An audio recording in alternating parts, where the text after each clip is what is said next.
name is Petty Shrimp, and today I'm going to be talking about how I self-published my own magazine when I was 18, and I'm going to be sharing some advice about how you can get a self-publication off the ground and get it stocked in shops, hopefully. In terms of self-publishing your magazine, I think this could help a lot of photographers, artists, creatives who are looking to do that and not actually have a publisher come in and kind of take control over the process. So in terms of self-publishing your work, it's definitely difficult, and I would say it takes a lot of perseverance and a lot of time. So if these are things that you're not sure you have, then maybe look somewhere else or look at having a publisher actually come in, because they take the reins a little bit more. To get into how I started this, because I realise it seems a bit out of the blue, I thought I'd give you a little bit of a backstory. So in the UK, we sit exams called A-levels, and these basically determine whether or not you get into university. And there's a little bit of time between sitting the exams and actually going to university that you just kind of sit there and shit yourself, because you don't know whether you've got in or not. It's kind of really difficult to navigate that time. During this time, I was a nervous wreck, and I decided to do something to just take my mind off of it. And I thought that starting a project would be a good idea. It would be really cool to kind of make a submission-based publication that allows women from all different countries to write about what it's like in their country. For me also, having kind of struggled to get published in different publications before, I thought it would be a really nice way to give people who hadn't been published a chance to get their story out there for the first time. I think it's such a confidence boost to see your name in print. The next step for me was getting my idea out very early on, which I recommend that most people do. But I just made a post one day and outlined kind of my vision for the magazine and what I wanted to do with it. And I actually got a really good response, because I kind of invited people to say, you know, if you are interested or know anyone who might like to take part in this, please let them know. And I feel like putting that out there and giving people a chance to spread the word, if people see that they like what you're doing and they see something great and they have a passion also for what you're talking about, chances are people are going to try and help you and point you in the right direction. So I'd written down a note of all of the people who seemed interested, and then said to them, if you want to take part, the first round of submissions will be, and I gave them a date. And having this submission deadline, if you're thinking about creating a submission-based magazine, I think is really good, because it helps to keep things organized.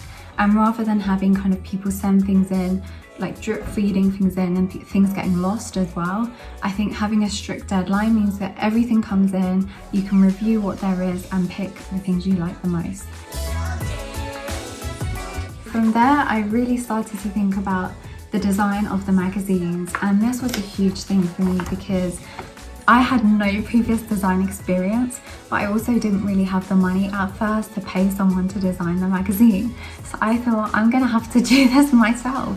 So I found some really great programs that are relatively cheap, such as Canva and Photoshop, and these really helped me to easily kind of create a design. They weren't overly complex, and this definitely developed in the future when I could actually pay a professional designer who can do a lot more than me. But at first I think it worked. The designs got a lot more interesting and experimental as we went along.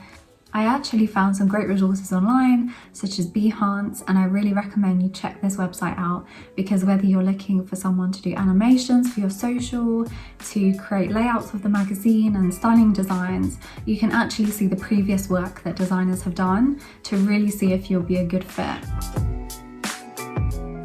Especially for me, having started this all on my own and not having anyone really take part in it, it's easy to feel really precious and finicky about any changes that happen. I know I started to feel a bit like a control freak with that, and I didn't really want anyone to take part. But then I did realize that, you know, I'm really limiting myself if I only let me work on this, and actually having other people who are professionals and who can bring something to the table will really kind of elevate my magazine to the next level. And so when I designed the first issue of my magazine, I was really eager to get it in for print, but then I found that printing was a whole new ball game that I'd never entered before. The other thing is, printing is expensive. Like, you might not think paper costs that much, but it really is.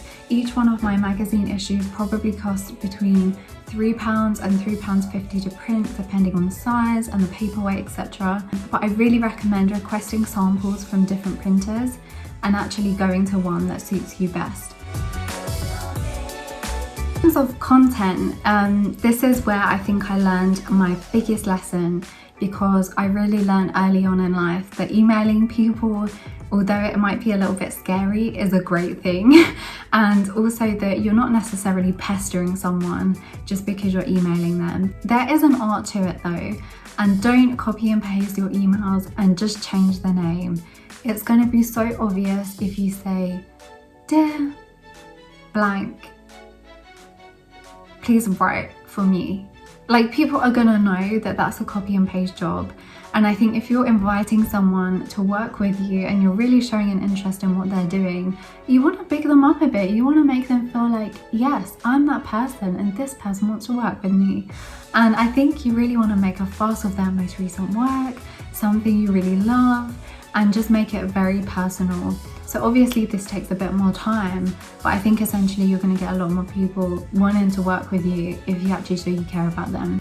Now, this piece of advice might help streamers, any creative basically, but I don't feel that just because you're a smaller streamer or you're someone who doesn't have a bunch of followers that you can't kind of email some people, or that they're untouchable because they have a big following.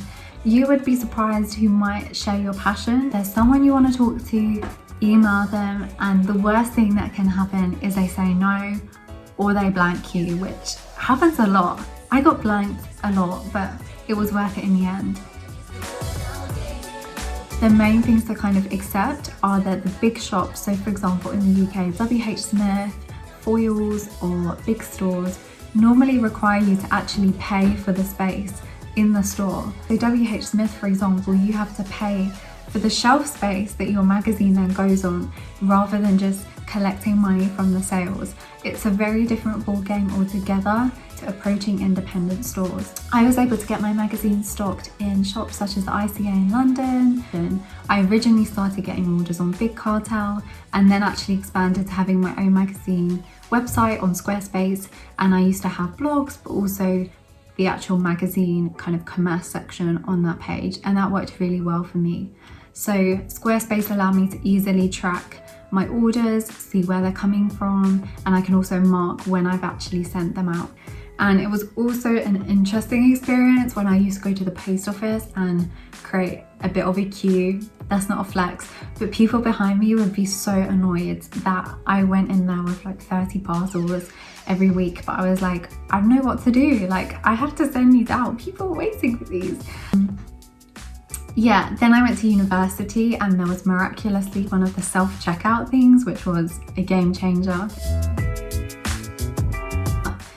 Yeah, so I sent these magazines out, and then I really started to kind of want to engage more in my community. Started to do was go to self-publication fairs and magazine fairs, and this was such a good experience because people could come to the table and actually buy products from you directly, but it really gives you a chance to say thank you properly. I would recommend, if you're going to do that, to kind of go to niche events if possible. So there are a lot of DIY, zine, magazine, artist self-publications out there. But if, for example, you do knitting or you do music or you have a skateboard magazine, try to go to events that are specific to your target audience. Yeah, I really hope that you enjoy this video. I know it's cliche, but this was honestly one of the most rewarding things I've ever done. So guys, thank you so much for watching my video. If you enjoyed it, please consider subscribing. Yeah, thank you so much. Bye.